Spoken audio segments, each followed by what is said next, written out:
Now it should be okay. All right, do you want to restart the timer? Can you do that? Yeah, definitely. Can you hear us all right through the room audio now?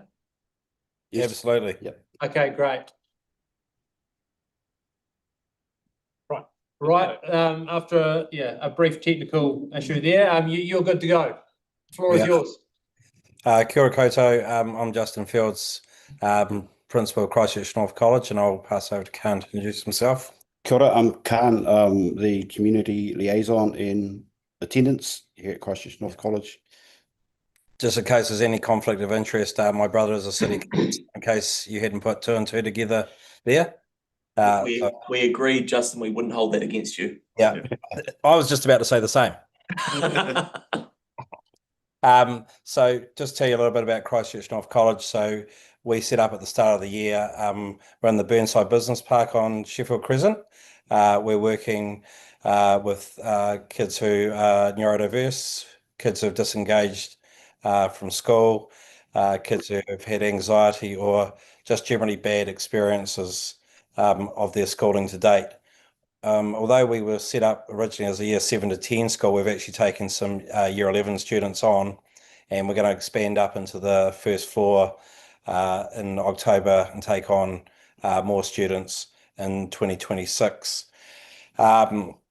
So the idea is, with the attendance issues that our students are having across the city, that we're aiming to increase the attendance and wellbeing of all the students in our cohort during that time. We're a charitable trust, so we're sponsored by 4 schools: Papanui High School, Burnside High School, Cobham Intermediate, and Casebrook Intermediate. We think we're having relatively good success so far with the students that we've had. We are a charter school, so people think that you get a lot of funding being a charter school, but I can tell you setting up a school from scratch is actually quite expensive, and unlike other schools, you have to pay rent for the building, so that's quite a big cost for us as well. So what we're hoping to achieve today is just put ourselves out there with the community board and explore the relationship around funding streams. I'll just pass over a little bit so Khan can tell you what his role is on the ground. Yeah, kia ora. So one of my major part of my role is focusing on attendance. So we have students who have history of anywhere from 8% attendance to 60% attendance, very low. However, we pride ourselves on being a barrier-free or create a barrier-free approach by supplying school uniform for the students, by supplying lunch and stationery, and we also have a van to allow for school pickups within the zones of each of the 4 sponsor schools. So if any of the families live in those zones, then they qualify to be picked up every morning and dropped off. Thank you. All right, so I know there's only 5 minutes, so I mean we can talk all day, but if there are any questions from the floor, we're happy to feed those back. Yep, Sam. Hey, thanks, Justin, and for running us through that. That's really useful. I just remember at the time you were opening, I had a few conversations with, I think, your property manager around was it around some consenting issues or some building code of compliance? There's a little bit in that space. Is that Sam I'm speaking to? Yeah, sorry, it is. Yes, yeah. There's a little bit around compliance, because the building used to be an English language school that went bust after COVID. Had been used as a school, but we had some pretty late briefing calls on fire compliance that we had to sign off on the 7th of Feb, and we opened on the 10th of Feb. So we were slightly late starting. Well, we were always starting on the 10th of February. So there was a pretty sweaty time on the Friday beforehand to get that over the line. Yeah, no, that's cool. I'm pleased it's all sorted. Hey, the other one was just around what's the word? Like attendance. What do you? I mean, you're in Christchurch, you're well known in terms of your sort of previous roles as well. What do you see as a good, like, what does success look like in the attendance space for you? What does that look like? For these kids at the moment, it's around individual attendance as much as the whole group. So as Khan said, if we had a kid, for example, who last year only attended 3 lessons the whole year, obviously you get him up to 60% attendance, although the government wants 90% attendance by 2030, that on an individual basis is really good. The other thing is also our Māori attendance is actually higher than our whole school attendance. So that's normally a trend that wouldn't necessarily apply. So we're really pleased in that space so far that we've managed to get that up as well. So we see that as success. So although we'd obviously want, in an ideal world, we want all kids to be on 90% attendance, but we've got one boy who's on 100% attendance the whole year, which is amazing. But we've got quite a few of them hovering around the 90% attendance mark. So yeah, so it's trying to define what success is for us, really. Don't know if that necessarily answers your question, but No, that's great. I'd be keen at some stage to come along and have a look if that's okay. sure, join the long queue. Yeah. Time for one more question, Bridget. Yeah, thank you so much for coming along and introducing yourselves and presenting to the board. So we have a thing called a community liaison meeting, which is where it's like bi-monthly, where we have sort of community stakeholders to come and basically it's a networking opportunity. I'm assuming you're probably already in touch with some of our amazing staff that we have here to be invited to come along to those meetings. But just kind of following on from what Sam said, it's, the students and some of the challenges that you're facing with attendance and that sort of thing, I think it's when you see what's going on with schools, it's sort of it translates to what is the attitude in the community. So I think it's really fascinating to see sort of the themes that will come through with the work that you're doing. So we'd be really keen to stay in touch basically. And one way to do that is through these meetings. So I'm just putting that out there that if Natalie and Karen, you're probably already in touch. And if so, Karen, one of our staff members might get in touch with you just about those meetings if you'd like to come along. Absolutely. Awesome. We'd love to attend Great. in person and absolutely do that as well. Because Awesome. obviously we've got to build our networks up from scratch. Cool. Right. Oh, thank you very much for your time. Thank you for listening. Right. Next up on the agenda, we were going to have Nicholas Tyler pop up and make a public forum on traffic and parking issues in Maryvale. Now, we just brought this one forward because James is having to leave a little bit early. So, Nicholas, are you? Yep. Come and take a seat up front. So it's just like the last 5 minutes, including some time for questions. Sounds good. Kia ora, I'm Nicholas Tyler. Kia ora, Mr. Chairman, and kia ora, board members. I've been a resident in Lane since 2011. We've shifted in there but haven't moved out. Prior to that, we have lived in Holly Road, Webb Street, Springfield Road. So we've been residents in the Maryvale, St Albans area for quite some time. I'm a civil engineer, and two issues that I'd like to raise. One is around the quality of the chip seal in Maryvale Lane, and the second is around the daily congestion that that section of Maryvale Lane has to endure. I'm not speaking here on behalf of the residents. I've canvassed a few. We've talked about some of the issues and I'll allude to those in a second. The lane itself is a narrow carriageway. It has one footpath on the town side, has no footpath on the Maryvale Mall side. There's parking on the town side, one side only, and what's left is a very narrow carriageway. In the neighbourhood, we have 4 schools. We've got Selwyn House, we've got Ferndale, we've got St Margaret's, and we've got Waimāero. The lane itself has at the Winchester end a roundabout, and at the Papanui Road end a left-only turn. On school days daily, the congestion issue that I'm referring to daily at drop-off and at pickup, there can be 25 cars parked in the live lane running from Winchester Street through the school itself. The drop-off traffic then loops into the school, bubbles back out, and they use the only lane that is now left in Maryvale Lane to come back out, and it basically prevents any traffic from flowing up past them. So if you're a newcomer to the area or travelling through the area, you can get very confused by what's going on. We have a lot of parents which drop off. Sorry, I'm not a parent, I'm just a resident. But there are a lot of parents that drop off in Winchester Street, and a lot of children walk up that footpath. I've got a concern around the safety of those children. I feel I have a responsibility to speak up on behalf of those children because they can't speak for themselves.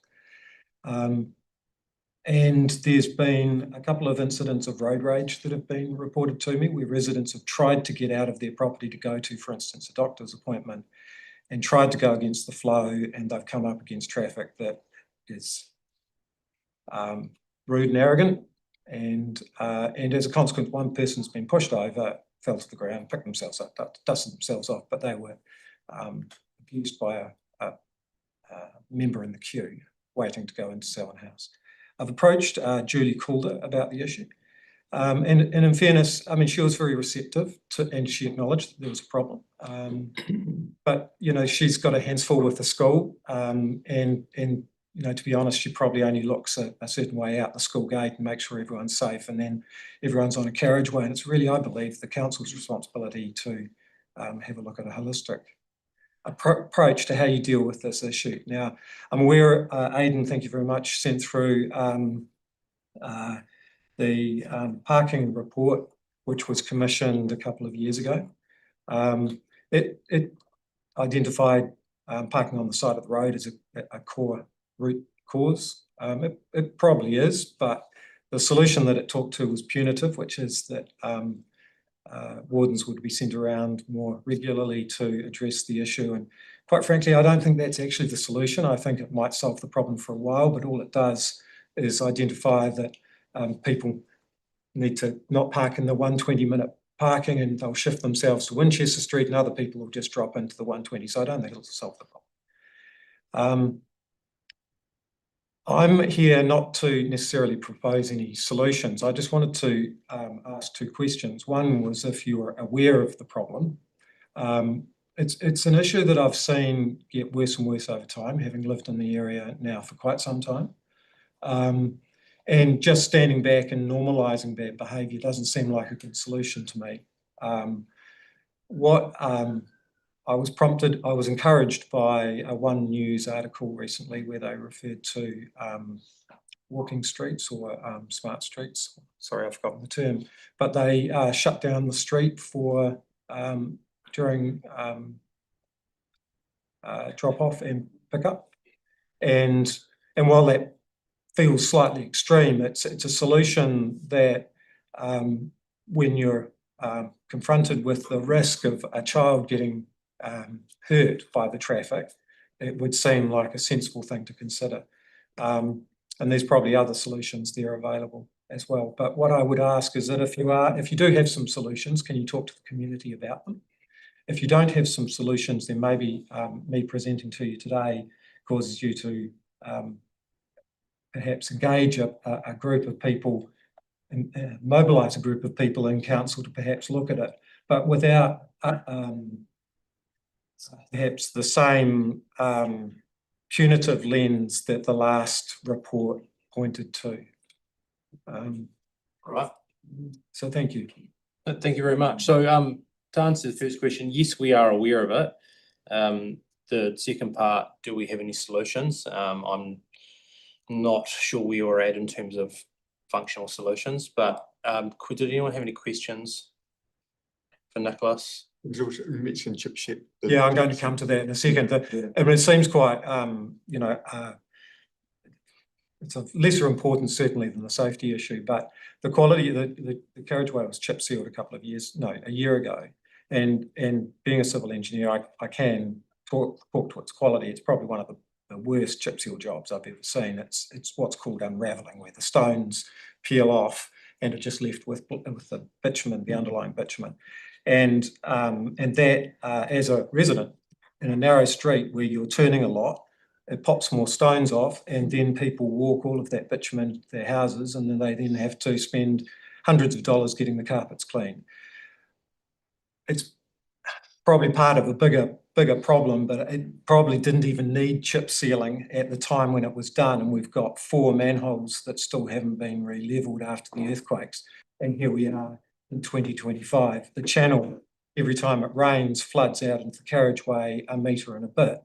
And because it's so narrow, cars use all of the space that they possibly can, which runs water over the top of the pedestrians on the footpath. It's feels like the street that's been forgotten, and it's a little street that's trying to do a big street's job.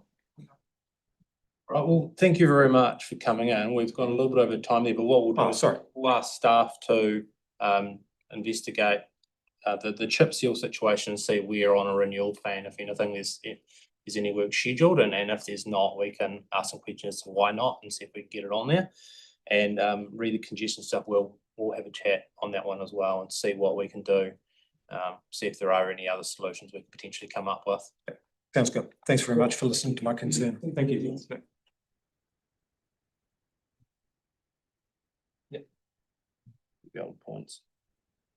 Right, next up, so the third public forum, Mark Smith, if you'd like to come and take a seat up front. When discussing proposed improvements to the area around the Staveley Street shops. No, actually, good afternoon. I was here to talk to you about multi-level pyramid scams. No, not really. Staveley Street shops. Hi, my name is Mark Smith, and I'm representing sort of my business, Soul Care Podiatry. We're a podiatry clinic over in Staveley Street. We look after mainly older people, and we also look after about 200 people for Health New Zealand diabetic patients. Also, as well, just to be a bit of a voice to the 9 other tenants in the shops there. I'd like to make you aware of a situation in Staveley Street and possibly propose a short-term solution. The shops in Staveley Street, we've been here since the sort of 1960s. The shops have all had multiple lives in their time. They're the classic 45 square metre Christchurch shops. They've done all sorts of things. Currently, they're all fully tenanted, and we've got about 30 people working there, putting food on the table because of those shops. We all rely on good car parking and access nearby. If I could have the second picture, please, Aidan. Thank you very much. So there's the lovely traditional Staveley Street shops. We've got a diverse range of people there. We've got Chinese, Filipino, Korean, we've got New Zealand, European, and Poms like me. And we're a real mixed bag. We do all sorts of things there.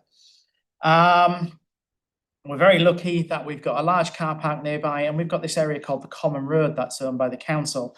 And that Common Road is used for picking up, dropping off. Fantastic for us because driving Miss Daisy gets to drop our older clients there. The other businesses use it as a place for deliveries, particularly the larger Class 2 type vehicles like it, because it's got better visibility. If they go to the back of the property, there's a real nasty blind spot and a conflict zone as you leave there and go over the footpath. Sorry, I've got prepared notes there because I couldn't remember all this. Click on to the third picture. So this is the Common Road. So that's owned by the council, and it goes all the way around the side of the building. It's probably not been looked at, I guess, since it was probably laid down there in the 1960s. There's a bike rack on the other side that doesn't get used because the other side where the takeaways are, that's all evening businesses. So it's really a waste of time, the bike rack. The owner of the shops maintains the grass to a high standard. The council come along very kindly and empty the bins every 2 weeks. But I'd suggest that the area looks a bit sad and underutilised and a bit forgotten about because we're a quiet little corner down Staveley Street. If you note to the left of the grass, there's a wee little footpath. Occasionally cars will creep down there and come right in front of all the shops, which is a bit of a hazard, particularly to the restaurant next door to me or to my older customers with walking frames. And there's currently no street furniture to stop vehicles from doing that. If we go on to the next slide, number 4. So this is what I'm really here to make you aware about if you're not already. We're going to be gifted with a 2-story building, 24 bedrooms, 4 shared bathrooms, 4 shared kitchens, 4 shared bathrooms on that site there. No provision for parking as per the new regulations and laws. It's their private land, they can do what they want with it, but unfortunately it's going to have a bit of an implication for us. As I look out of my shop on a busy day, I see about 30 cars out there when it's at its busiest, with people using the shop, plus the 10 or 11 car parking spaces there on the road. The yellow demarcation is how currently vehicles dropping off, picking up trucks will access the common road. So that marks the common road there. So when we get this new building, if the road stays the same as it is, the access to the common road there, it's going to take you quite close to that new building and potentially all the residents there. The other business owners are a little bit concerned that if there's going to be 24 people living there, there could be 24 to 48 cars, thus clogging up the remaining spaces on the street and the surrounding sort of off-street parking. And we're a little bit worried about that. In particular, the shop next door to me, Virgie's Asian Food Store and Smoochie Tea, they really rely on having a lot of parking spaces, and I feel for them. I'll whiz on to the next slides.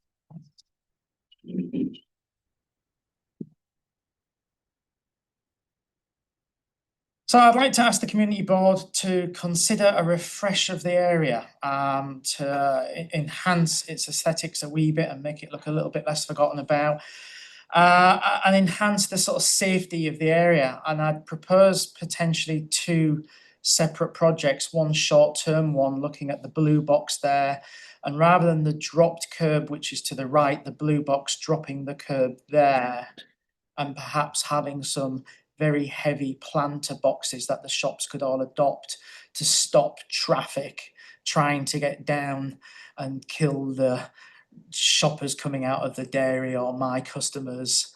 And we could all adopt those planter boxes and it'd make the area look a wee bit nicer. Potentially, could we have a disabled parking space, which I've theoretically just marked in yellow there? Potentially, could we move this bicycle rack, which is to the west of Avonhead Takeaways and doesn't get used, into a more usable common road area? And that would potentially solve some short-term problems, as would perhaps creating 120-minute parking all around the area to stop people who might be living there blocking all access to the shops. And then I've got really cheeky and said the red area there, the common road owned by the council, it's really useless. It's a very narrow little strip that goes nowhere. It's blocked off at the end, and you could in theory drive around the building and come out onto that very nasty blind spot to the left of Avonhead Takeaways. Could that potentially be reworked in the future? Is there enough room to create some parking spaces there? According to your documentation, city bylaws, parking space dimension, not all zones outside the city centre, appendix 1, based on the short-term parking figures provided, there needs to be a 5.4 metre long stall and a 5.4 metre wide 2-way aisle. There is just enough room. And really what I'm doing is today I'm asking you, will you consider this for the future? Because those businesses there that are doing it tough rely on having some parking. And we can't change the law and we can't stop that building being built, but it's going to hurt us. And that's really all I came to ask you about. That's great. Okay, thank you very much for that. That's really informative. Any questions, Aaron? Yeah, I know it well. So did the big red square where they're building the building, is that the same landlord? No, it got sold a year or two ago. So it got cut off and sold? Right, okay. So I remember when the whole lot was for sale. Okay. And everybody assumed it'd be, about 3 bungalows or something nice and low key. Right, so what's it gonna be, like It's student or something? We're not sure. It could be international student, could be students, could be 501s, no idea. But it's a big looking Well, it's building. near the airport, so. It's a big looking building. Yeah. They all get an ensuite bathroom and then it's sort of shared kitchen, shared living rooms. Right. Okay, so then your landlord owns all of the buildings? Owns all of the buildings, and to the left of the shops, you can see there's a diagonal Yeah, line, right. that's a gutter, that marks the boundary. Yeah. The council own the common area all the way up to my front door underneath the canopy of the building. You should mention to your landlord about just buying all the land we own. The landlord's listening to this right now. Funny you say that, because that's what the mayor said. Yeah, just And he said we shouldn't own any of the stuff around the back. Said makes no start, sense at all. yeah. I can't because- top it, but hopefully he's listening. Yeah, well, we're the sort of community board that will be open to those conversations going forward. So that would lower rates as well. We all win. Any other questions from anyone else on that one? Not for you, but because we met last week and it's good to see this filtered through. It's just more of a where to from here in terms of getting some advice on and we talked about the easy wins, so the stuff that can be done. Like logically, it would make sense in my mind to put the parking at the 120s out the front. And I'd be keen to do that before they do the development because you know. They used to. Yeah, they used to, but also the impacts of doing the development will block up all of those car parks while they're doing the Tradies development. and Yeah, all the stuff. tradies, yeah. It'll be Yeah, parked in there. So as be well. careful there. And the bike rack, I agree. I mean, I only live 2 streets over from there, and I've never seen a bike in that bike rack. So be just keen to understand. So you don't bike there, Sam? I don't bike there myself. No, He runs. I walk there. I drive there. I don't, yeah. But I just wonder if we can look at practically moving that as well round into sort of the common area. And then the other one, if we can add into the request, is like I say, what Phil had said the other day, which is in polite language, why do we own the land around the back when council doesn't need to own that? It would be good to understand if we have to, and if not, whether we can talk to the owner about that. And I think that would be a good start. I think there's a few different people we need to get around the table, and we're lucky we've got the traffic engineer sitting behind you, Mark, so he's heard this whole discussion. So we'll move forward with I think it's starting with some of that easy picking fruit, and let's move on from there to what might be a bit more in-depth discussions that need to be had. We'll try and make sure we move things along ahead of the development. When does that start? We don't know, they were only given permission about 2 weeks ago, so I'm guessing there's a wee bit of time, but it'd be great to put a marker down and just potentially get the area a little bit safer now before lots of movements start occurring. That'd be great. Right, well, yeah, we'll get those investigations underway and make sure the team stays in touch with you, and we'll try and move things along as quick as we can. Lovely. Thank you very much for coming in. Yeah. Right, with that, we move on to item 5 on the agenda today, deputations by appointment. And today we have Reece Kane coming in to speak to us regarding item 8 on the agenda.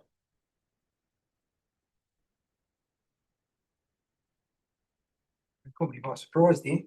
I can't see without my glasses. There we go. Right, and that's 10 minutes, including time for questions. Right. I promised I wouldn't take 10 minutes. Right. We've got a bit of a problem on Glasnevin Drive, which the traffic department is helping us with very well. It's a bit of a shame actually, because I've lived in Dunmurray Place, which comes off Glasnevin Drive for over 20 years now. And we have had a number of these issues, and they just get fixed bit by bit. It'll be nice to actually get the whole thing done. So for example, across some of the intersections, they put centre white lines, which has been fantastic, because we had the biggest problem with Glasnevin Drive is it's not a straight street. It winds. And so that creates visibility issues. You've got a big park there, and so you've got hundreds of kids on a Saturday morning running across the road, and it's got nothing to do with the speed that the cars are driving. It's just that kids dash out between cars, and cars don't get enough time to see them. So that's the first thing. But the second thing is that it's actually dangerous pulling your car out onto Glasnevin Drive from the side streets. And the reason why it's bad, if you can go to the one where it's Dunmurray Place, it would be better. Keep going. Yeah. So you can see that not only is it a T intersection, but Glasnevin Drive bends around each way. So you're not only having to come out to an intersection where cars are driving not on their side of the white line, they generally both driving down the white line because it's narrowed, understandably so. So they're not going too fast, but they bend away. So then if you've got cars parked on the street, you can't see them coming. So they're not only coming on the wrong side of the road, you don't see them. So my first point is it would be really helpful if we could have the white centre lines all the way along at all of the intersections. The second thing is that they have extended the curbing out around those corners and to make the roads narrow and presumably to slow the traffic down, which is fine. But they didn't put any yellow no parking lines around the narrowed bits. And so idiots park there. And so suddenly you've got room for one car only to go there. And regularly on a Saturday, cars have to stop and pull in behind a parked car and let someone else go, which is fine. But if they didn't park there, it would A, help the visibility, and B, lessen the number of intersection crashes. Because as I said, I've lived in Dunmurray Place for over 20 years and I've seen personally myself 4 crashes, 3 in the last 3 years at our intersection. And just while we're honed in on that particular bit, if you can see on the left-hand side of the photo, you see how the top side of Glasnevin Drive has got yellow lines already. But just as it widens, they stop. Now, just going on down a wee bit, there's a driveway there. And so a car will try and park in that spot. They can't really fit because they go within the allowable limit to the driveway. And I understand probably the people in the house probably want it because people stop outside their house, but they can park on the other side of the drive perfectly well. The problem with cars when they park there, any car going up that picture immediately crosses even further over the centre line because they go out wider to miss the parked car. You stick it, and then you can see that it's narrowed there anyway. You get a car coming the other way, a car coming out of Dunmurray Place, and it's a disaster waiting to happen. So in the current plan that's been put forward, there was no provision for that yellow line to be extended down to that driveway. If that could be added in, that would be really sensible and really helpful.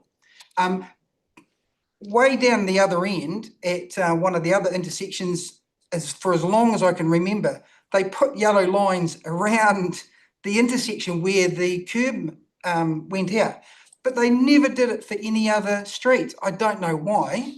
It's the next one up, actually. See how they got yellow lines around Glen Cullen Drive, but they didn't do it on any other street. I don't know why. And so again, all we're asking for is, and this is what has been proposed, which I hope you're going to sign off and approve, is that's the reason why we need those yellow lines there. It's so that people in their wisdom don't park on the narrowest part of the street.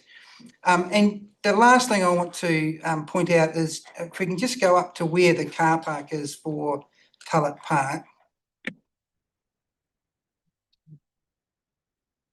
Down a little bit. Yeah, just right there by that patch. Yep.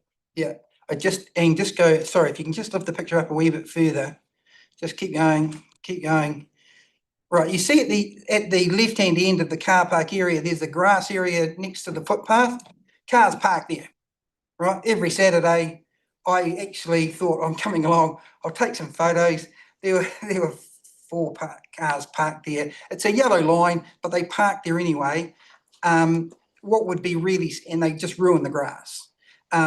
There's a real issue with cars getting up onto the grass. Anyway, we've had boy races doing skids on it. It's not part of this, I get it, but what would be really good is that the wee wooden fence with the wire that goes with it, if it went along the curbing instead of up on the other side of the footpath, that would stop cars parking up there and it'll make it a hell of a lot safer.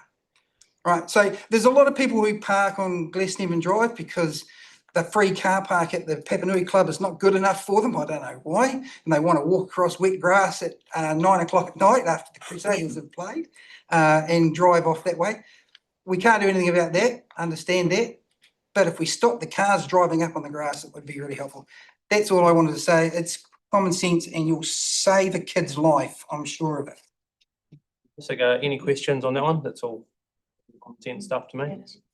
And hopefully save my life driving out of Dunmurray Place. Thank you for your time. Hope so. Thank Thanks you. for coming on. All right, with that, we move on to item 6, being presentation of petitions, of which there are none. And then we move on to staff report. So the first one being item number 7, Johnswood Ave. Thank you, Prof. First, like, come and take a seat. Today we have Gotham, the traffic engineer, and who else do you have with you? You have Ashley from the travel demand team. Ashley Benham from Travel Demand Management Team, so I look after schools. Great. Happy to move. All right, that's great. Did anyone have any pressing question on this one? It seemed pretty straightforward and we can probably just fly through Right. it. Yep, okay. All in favour? Aye. Against? Carried, fantastic. So that's item number 7. And then we'll move on to item number 8.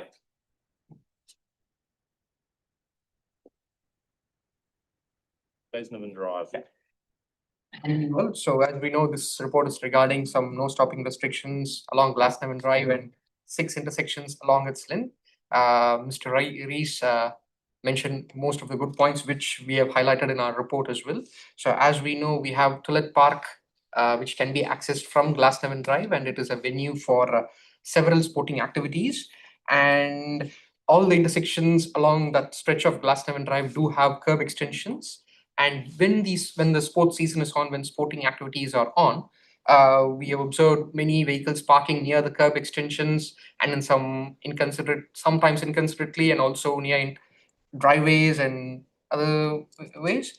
So as we know, parking demand is very high during the sporting season, and with vehicles parking near the curb extensions, one, as Mr. Rees indicated, it was they do reduce the available road width and also affect the visibility for vehicles and drivers who are exiting the nearby intersections. So to remove all these concerns, staff recommend no stopping restrictions around these intersections as we've indicated in the plan. And we did send out consultation letters to all the residents in this region and in this locality, and we received 11 responses, of which, as mentioned in the report, 8 of them supported the restriction. 3 of them wanted the lengths of the restrictions to be reduced outside their property. And I didn't mention the exact residence addresses here for privacy reasons, but if I may, the resident did indicate one specific location where the no stopping restrictions could extend up to the driveway. Our initial consultation plan did have that, and as we indicated in our report, there were many places, like when preparing the design, we did ensure that the no stopping restrictions covered the entire length of the curb extensions where practically possible.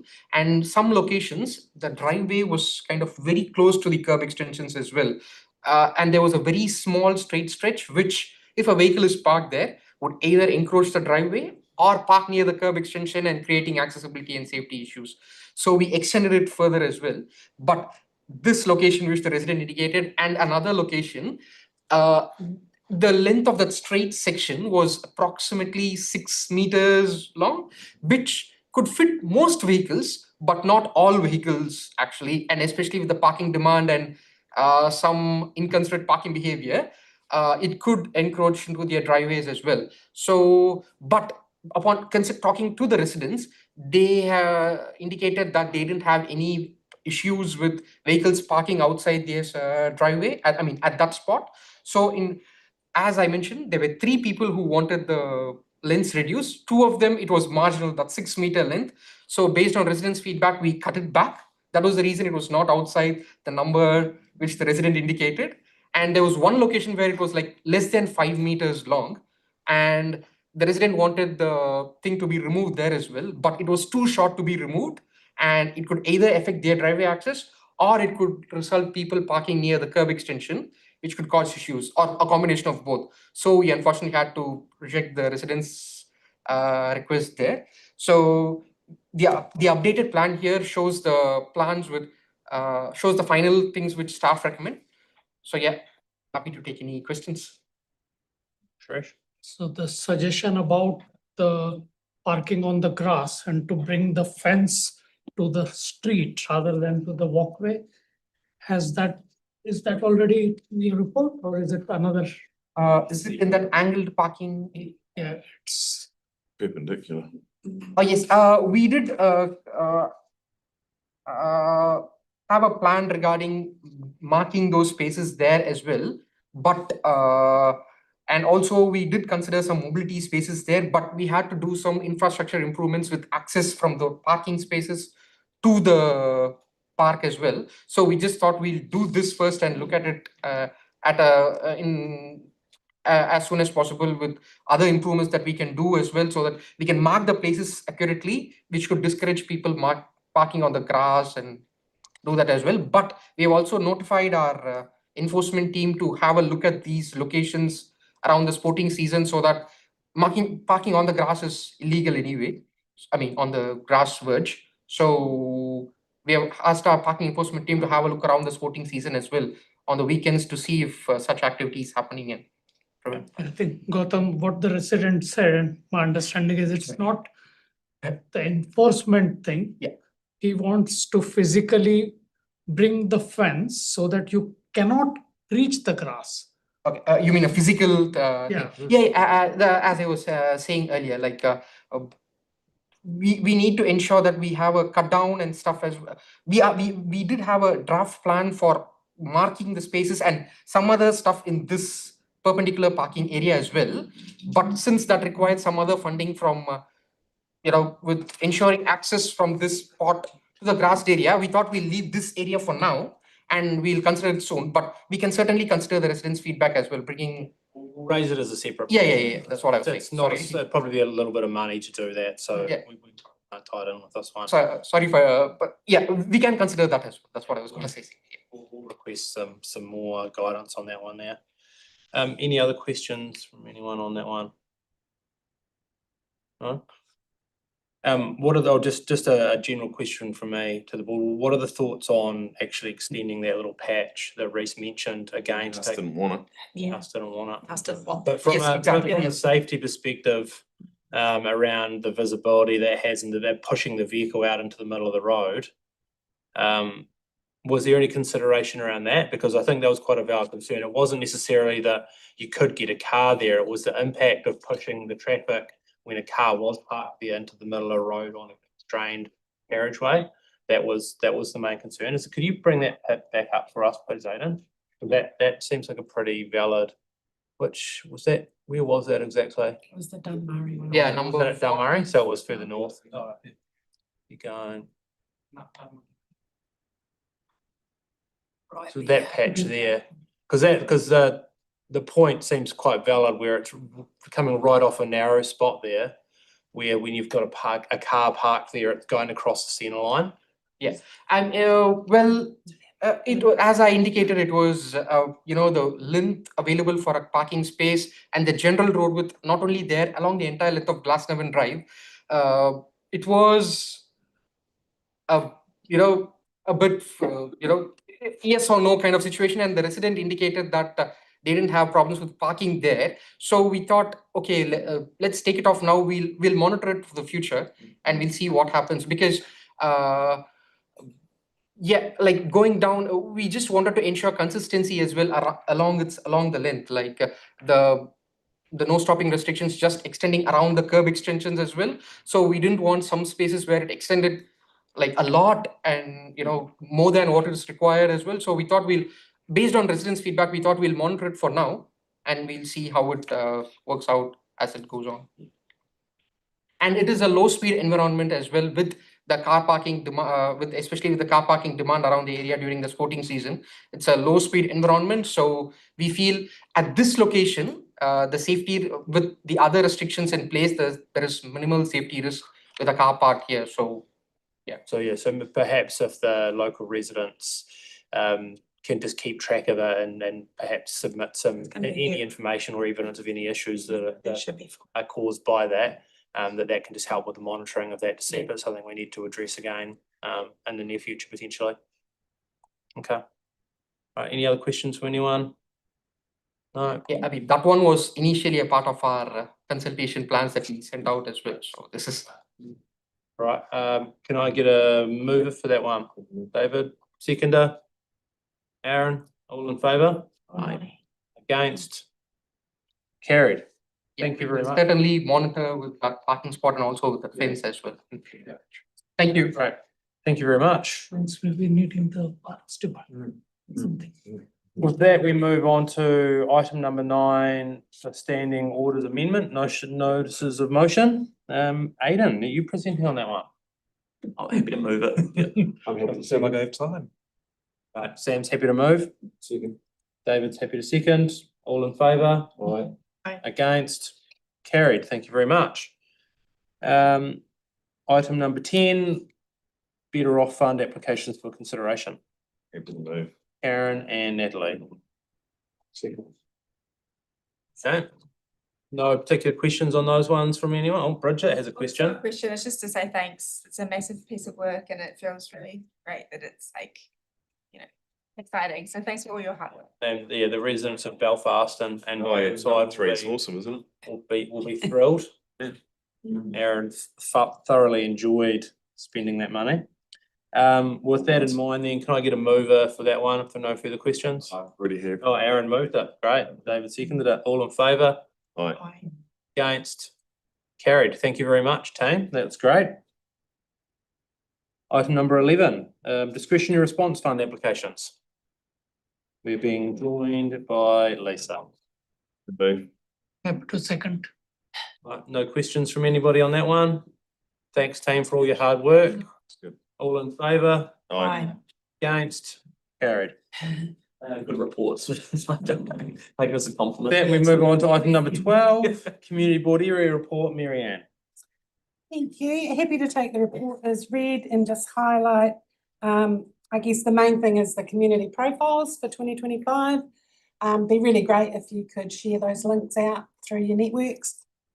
Getting some good feedback already and a lot of work goes into them, so it's good to get them out there and in the public eye. Were they your baby too, were they, Mary Ann? Yes, well done, Marianne. Done. Really Yeah. interesting.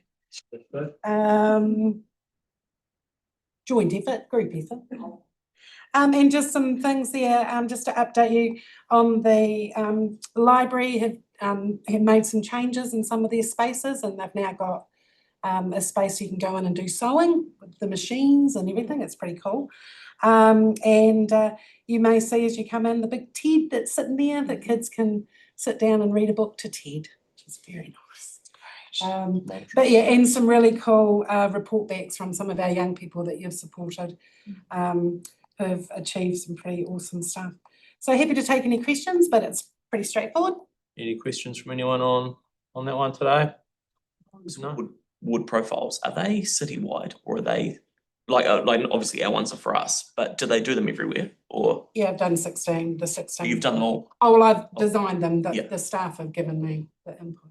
Okay. and the text. Yeah, okay, that's cool. There are some really cool ones, so there's 16 of them. So they're all so- public now, are they? Or They're all public. where do you find them? Are they? They're on our Each webpage. board's got their own webpage now. So that people they're go on to each the of the community board's board ones. webpage. Yeah. They're quite hard to find. It's Mhm. not easy to find the It board. used to be easier. Yeah, so we're trying to see if comms will maybe make it a bit more obvious from the council's webpage, on the front I page where you have find to the save community. it so I don't Yeah. try and find it I again. can easily send you out a link to all of the board web pages and you can find them on there. You found them yourself. Very nice, Steve. Smart. Where did that info come from? Is it all off census data or all of some of that? All the Is it all, stat is census data, the deprivation stuff is Otago University. And the narrative around the community infrastructure is from the local advisors who work in the area. Fantastic. Right, anything else in the area report you want to raise? All right, can I get a mover for that, please? Bridget's happy to move. David, Suresh is happy to second. All in favour? Against? Carried. Thank you very much. And with that, we move on to the last item on the agenda here for today, elected members information exchange. I think we need to note our final meeting for Suresh. Oh, is it? Did you have a few words perhaps you wanted to say, Suresh, to start things off? Why not? So, nice journey, which started 9 years back and continued thanks to the support of board members, councillors, staff. I will miss it when I'm in Sydney, but I will be watching it because Christchurch remains home. And one day hope to be back. So thank you for all the support, without which I would not have run 2 elections. So, and you will not see me from July. So this is my last board meeting. I still have the citizenship ceremony next Monday to attend. You'll be zooming in live to watch us, will you? And Once in a while. Yeah. It's awkward timing. It's middle of the day in Australia. Yeah. Sydney. That's on your lunch break. Yeah. Yeah. Yes, of course. Get the viewing numbers up. Yeah, up to 1. Right, yeah. Thanks very much for Suresh for all your hard work. I think we've had a couple of different board chairs while you've been here. I think David, Bridget, myself, And Sam? and Sam. And Val? No, it would be the 4 of us. All right, Over, so over 9 years, yeah. that's quite a good stint you've done. So yeah, thank you very much. Thanks to them for surviving me. All right. No, I'm assuring any paperwork and things we need to deal with that are all been done in the background, isn't it, Marianne? Yeah, we're taking care of that. Well, I learned that I need to resign on the 30th of June. Oh, Yes, community board resignation is instant. There is no notice period. Yeah. okay, So this is his intention to resign. Yeah. On the 30th. fantastic. All right. Any other elected members' information exchange from anyone? While we're at it. Question, lump of dirt out there is arrived, great. Any feedback? Oh, the kids have been absolutely having a ball. So come sort of just after 3 until 5. I left just after 5 the other day, and obviously 5 o'clock they all had to leave because they all headed off at the same time. So yeah, there was about up to 20 kids there the other day. Right. So the rangers met on site with them and helped them build the jumps they wanted, and yeah, it's really cool. Hasn't turned into a mud pit yet. Not that we've noticed. Natalie's keeping an eye on it. Yeah. After they did come and remove the compost that they accidentally delivered the first time and replaced it with the dirt/clay mix that's out there now. So. Okay. And no accidents. No. Don't be like that. Yeah. Not that we know of, but No. I'm sure they just Limp limped home and Will there be that sign? Because they were talking about some sort of sign courtesy. they're still going to do some signage. I'm going to tell you about the rules. They're working on something in the background, but whether anything goes up, they just got stuck in. Okay, all right. Mm. Is there a way that we can follow that? Yeah, we can. And the kids that came and spoke, they were out there and they were telling people, you That's right. behave. It's full work. Oh, just I guess a piece of news from our neck of the woods. They had was it like a safer plates event over at the Northwood Supercentre a week or 2 ago, and so then the community patrol was there putting the screws into your number plates to essentially make it more difficult for them to be stolen, which was good. So went and got our car done there. So keep an eye out if they run any more of those events, because surprisingly quite a large amount of number plate do get stolen, and people do tend to use them for things like the driving into the petrol stations and filling up the tanks and various things like that, where they need to provide a bit of cover, and they'll try and steal the number plates of a vehicle of a similar make and model to the one they're driving around as well. So it does actually happen a little bit more often than you think. Even at the Rusley School, that was quite popular, right? Yep. It was like a Formula 1 pit crew. They had you in and out there pretty quick. So that was quite a cool event. Right, if there's nothing from anyone else, should we stand for the karakia and close the meeting?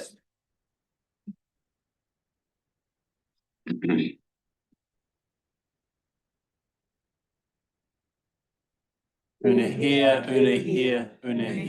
Te uru, te apanui, kia wātea, kia mama, te nākau, te tinana, te wairua, I te ara takata, koi ara e rongo, whakakairia ake ki runga, kia tina, ue, Thank you very much, everyone. And with that, we close the meeting at 5:29 p.m.